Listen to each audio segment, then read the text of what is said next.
전도서 1장 1절에서 11절 말씀을 같이 봉독을 했습니다. 우리 이 말씀 가지고 헤벨이라고 하는 제목을 가지고 우리 하나님 말씀 증거하겠습니다. 전도서는 히브리어로다가 코헬렛이라고 합니다. 코헬렛.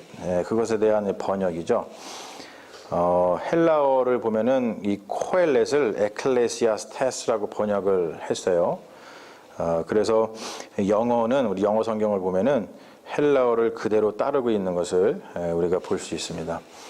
이거 보이시죠? 그래서 코헬렛의 그 어근은 뭐냐면 코헬인데 그 모으다라는 뜻을 가지고 있어요. 그래서 코헬렛은 회중을 모으는 자의 의미를 가지고 있습니다. 또는 지혜를 모으는 자의 의미를 가지고 있습니다. 그게 이제 코헬렛의 의미입니다.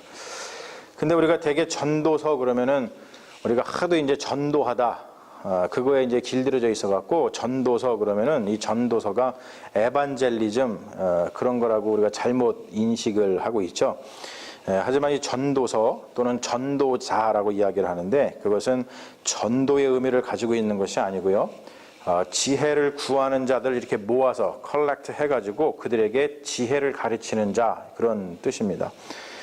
그래서 이러한 오해를 피하기 위해서 우리 아직 개신교 측에서는 그렇게 하고 있지 않지만 이 카톨릭 측에서는 전도서를 아예 그냥 코헬렛, 제가 아까 처음에 말씀드렸죠. 전도서의 그 히브리어가 코헬렛이라고 그냥 코헬렛이라고 번역해서 그냥 사용합니다.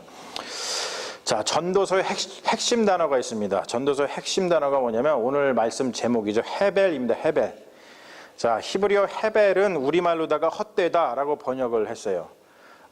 이 헤벨이라고 하는 말의 이 의미는 뭐냐면 소량의 바람, 아주 조그만 바람 또는 수증기, 그것을 뜻하고 있어요.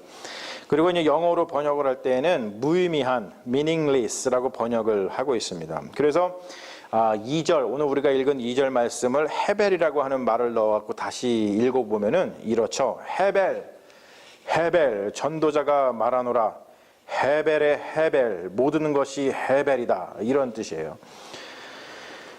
성경 전체에 이 헤벨, 허무라고 하는 이 단어가 73번, 73번, 73번이 등장을 합니다. 근데 그 중에서 73번이 성경 전체에 있는데 그 중에 37번, 37개의가 전도서에 집중이 되고 있어요. 그러니까 뭐 엄청난 거죠. 인생에 대한 그 전도서에 깔린 기본적인 생각은 이 헤벨, 허무인 것처럼 보여요.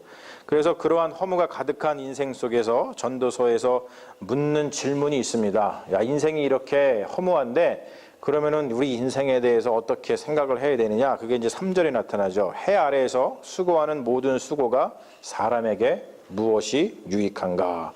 그런 질문을 합니다. 여러분들도 이런 질문들을 하실 거예요. 내가 지금 하고 있는 일이 무슨 유익이 있지? 내가 지금 이것을 왜 하고 있지? 라고 하면서 때로는 내가 하고 있는 일을 돌아보면서 굉장히 허무함을 느끼실 겁니다. 자, 전도서를 보면은 전도서에서 인생을 허무하다고 하는 가장 큰 이유가 뭐냐면 바로 죽음 때문입니다. 우리가 뭐 오늘도 여러분들 뉴스를 보셔서 다 아시겠지만 우리 조지 허버트 워커 부시 우리가 다 아시죠? 조지 H.W. 부시 대통령이 돌아가셔가지고 오늘 워싱턴에 있는 그 내셔널 캐테드럴에서 장례 예배를 드린 것을 봤어요. 바로 죽음 때문에 전도서가 인생을 허무하다고 그렇게 이야기를 하고 있습니다. 왜 그러냐면 우리가 뭐 돌아보는 산 또는 들, 바다 이런 거 자연이라고 그러기도 하고 세상이라고 하는데 그런 거는 그냥 그대로 있는 것 같아요. 강은 유유히 흐르고 산은 그대로 서 있고 그리고 바다는 그대로 있지만 그런 어떠한 영원성, 항구성에 비하면은 우리 인간의 삶은 너무나 빨리 증발해버리는 수증기와 같다라고 하는 것이죠. 그래서 김 빠지는 것처럼 소량의 바람이 그냥 휙 하고서 넘어가는 것 같다. 그래서 인생은 공허하고 허무하다. 인생은 참으로 무의미한 것 같다. 이런 이야기를 합니다. 전도서에 나타나는 그 전도자의 인생을 바라보는 관점을 보면은 크게 네 가지를 이야기를 하고 있습니다. 저기 한번 보세요. 자, 첫 번째 뭐냐면은 하나님은 이 전도서는요, 굉장히 하나님에 대해서 신실한 마음을 가지고 있는데, 하나님은 확실하고 유일한 실제이며 만물의 창조주이시고 삶의 전부를 선물로 주시는 분이다. 이러한 마음을 가지고 있어요. 그리고 두 번째, 이 전도서가 이야기하는 삶의 이야기가 뭐냐면, 하나님의 방식은 항상 이해할 수 있는 것이 아니다. 어느 때는 이해를 못하겠다. 그리고 세 번째는 사람 편에서 볼 때 해 아래에서 하는 일이 그저 만족스럽기만 한 것은 아니다. 언제는 그래도 좀 만족스러운 것 같다가 어느 때는 전혀 만족스럽지 않다. 그런 이야기를 합니다. 그리고 네 번째가 중요한데, 우리 인생을 살면서 가장 평등한 것은 뭐다? 죽음이다 라고 이야기를 합니다. 그러니까 죽음은 인생을 굉장히 허무하게 그리고 무의미하게 만들기도 하지만 죽음이라는 것은 인생을 굉장히 평등하게 만드는 것이기도 하다 이야기를 합니다. 그게 전도서의 말씀인데, 죽음은 부자와 가난한 자, 지혜로운 자와 어리석은 자를 막론하고 누구에게나 닥친다는 거예요. 여러분, 그렇죠? 세상의 모든 일은요, 나에게 일어날 확률이 불분명합니다. 여러분들이 여자로 태어날 확률, 남자로 태어날 확률, 내가 지금 길을 가다가 교통사고가 날 확률, 이런 것들은요 다 불분명해요. 내가 태어나가지고 부자로 살지, 또는 내가 가난한 자로 살지, 아니면 내가 지혜로운 자로 살지, 아니면 내가 어리석은 자로 살지, 나한테 어떠한 불행이 닥칠지, 나는 또한 어떠한 나한테 행복한 일이 닥칠지, 그 일을 아무도 몰라요. 아무것도 정해진 것이 없습니다. 그럴 수도 있고 그렇지 않을 수도 있어요. 모든 게 그래요. 그러나 여러분, 확실한 것이 한 가지 있다고 전도서는 이야기하는데, 그것이 뭐다? 죽음이다. 자, 인생의 이러한 헤벨, 허무를 강조하는 전도서의 전체적인 분위기는 굉장히 우울한 것 같아요.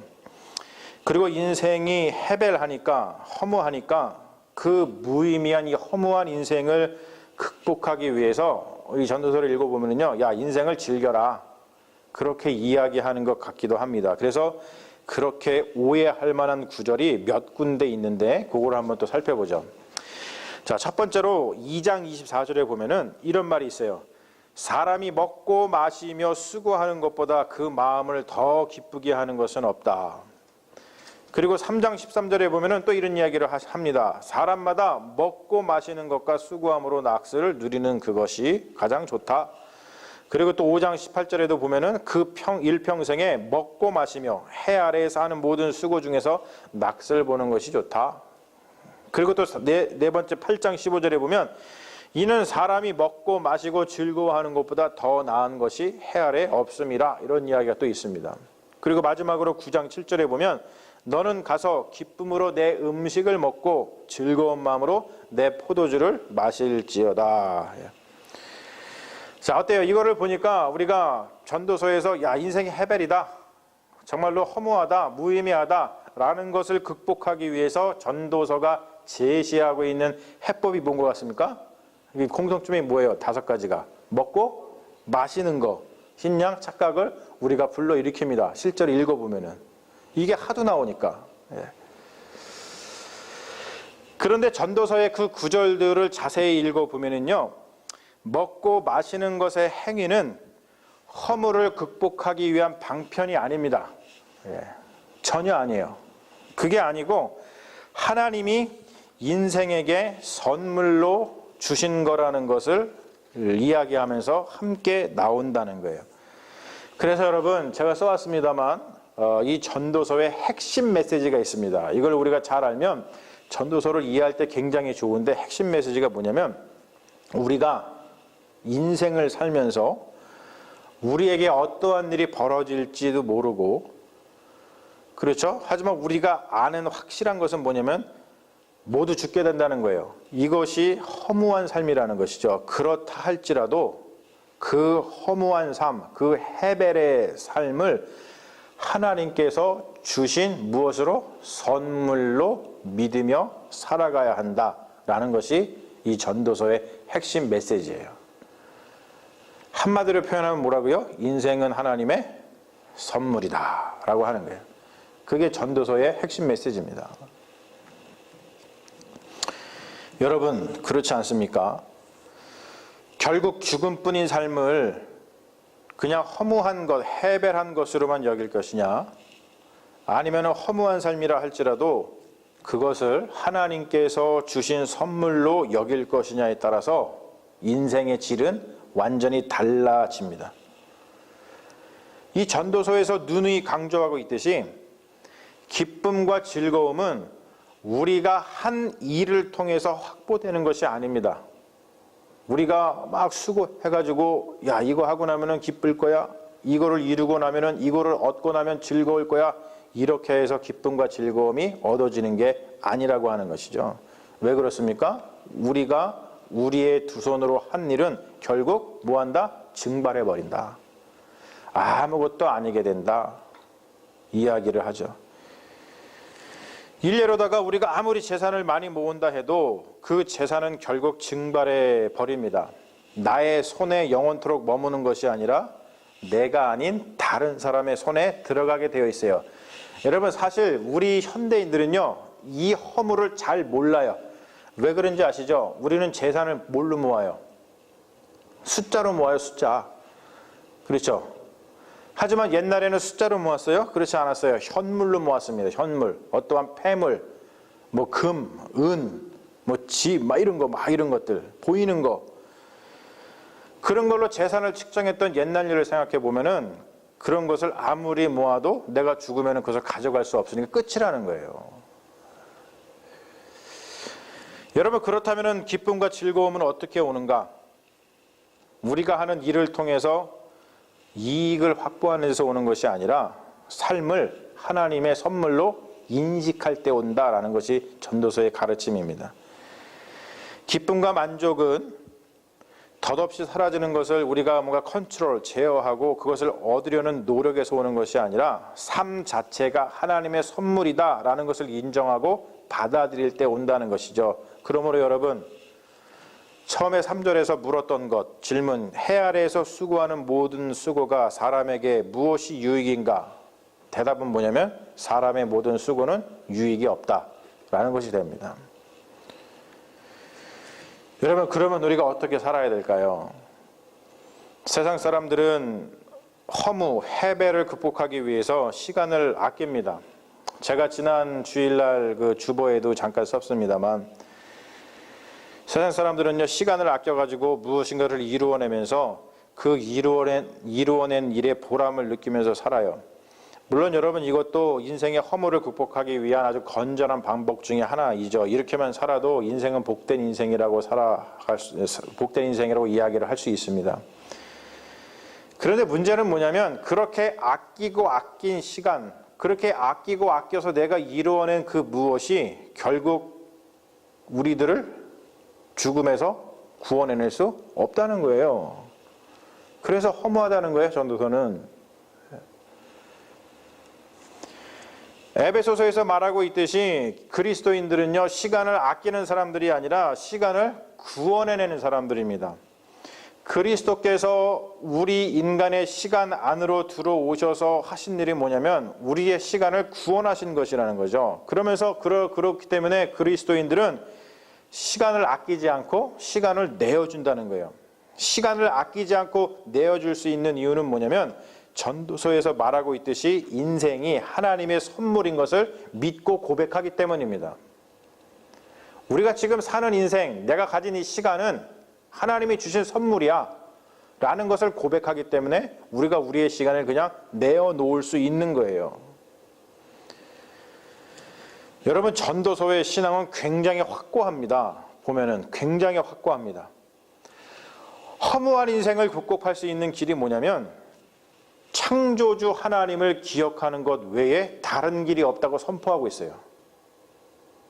여러분, 굉장한 믿음이죠.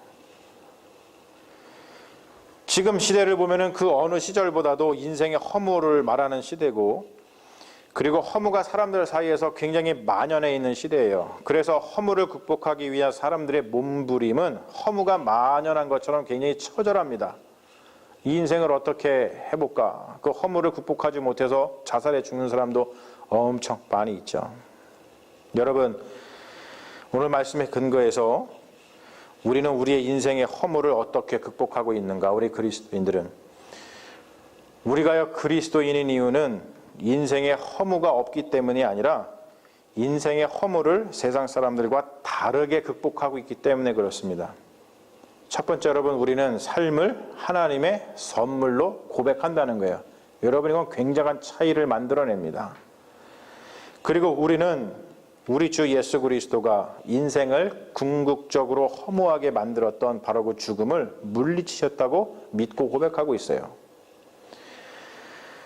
그리고 우리가 인생을 허무하게 살지 않고 우리의 시간을 주님께 그리고 우리 이웃들에게 기꺼이 내어놓을 수 있는 이유는 우리의 인생이 이미 구원 안에 머물러 있다는 것을 믿기 때문입니다. 여러분, 인생은 허무합니다. 아무리 위대한 일을 우리 두 손으로 이루어냈다 하더라도 그 수고는 모두 헛될 뿐이에요. 그 수고가 우리를 죽음으로부터 구원해 주지 못하기 때문이죠. 그래서 그리스도인은 수고를 하되 무엇인가 이루어내려는 수고를 하는 것이 아니라 하나님이 주신 선물인 그 인생을 기쁘고 즐겁게 살기 위해서 수고를 한다는 것이죠. 수고가 우리를 구원해 주는 것이 아니라 하나님의 선물이 구원합니다. 즉 구원은 그냥 하나님의 선물이라는 거예요. 여러분, 이것을 믿는 자는 무엇인가를 이루기 위해서 손과 발에 힘을 주기보다는 그냥 힘을 빼고 주님이 선물로 주시는 바로 우리의 인생, 삶을 찬양하면서 기쁘고 즐겁게 먹고 마신다는 거예요. 여러분, 이 전도서의 이 깊은 신앙의 경륜을 마음속에 품고 인생을 선물로 주신, 구원을 선물로 주신 하나님을 믿으면서 여러분들의 인생의 힘을 빼고 주님을 찬양하며 평안한 삶을 살아가시기를 주님의 이름으로 축원합니다. 아멘. 우리 잠시 기도하겠습니다. 하나님, 성경에서 이야기하고 있는 이 말씀이 우리 마음속에 들어와서 꽂히게 하여 주시옵소서. 우리가 우리 스스로 구원을 이루기 위해서 얼마나 많이 수고하고 애쓰면서 살아갑니까? 하지만 우리가 두 손으로 이루어낸 그 모든 일들은 다 헛되고 헛된 것입니다. 전도서가 우리에게 다시 한번 힘주어 이야기하고 있듯이 우리가 이 허무한 인생을 극복할 수 있는 것은 여호와를 경외하는 것, 하나님을 사랑하는 것, 하나님께서 우리의 인생을 선물로 주셨다는 것, 우리가 이미 예수 안에서 구원 안에 있다는 것을 우리가 깨닫고 하나님께 모든 것을 맡겨드릴 때 우리의 인생 가운데 기쁨과 즐거움이 있을 줄로 믿습니다. 주님이 진리를 다시 한번 마음속에 품게 하여 주셔서 우리가 지금 힘을 주어서 무엇인가 이루어내고자 하는 것이 있다면 힘을 빼게 하시고 하나님만이 구원이라는 것을 다시 한번 생각하면서 하나님이 선물로 주신 그 인생 가운데 기쁘고 즐겁게 먹고 마시면서 주 안에서 평안을 누리면서 살아가는 믿음의 종들이 될 수 있도록 주님 역사하여 주시옵소서. 주님, 우리와 날마다 함께 하실 줄로 믿사오며 우리를 구원하신 예수님의 이름으로 기도합니다. 아멘.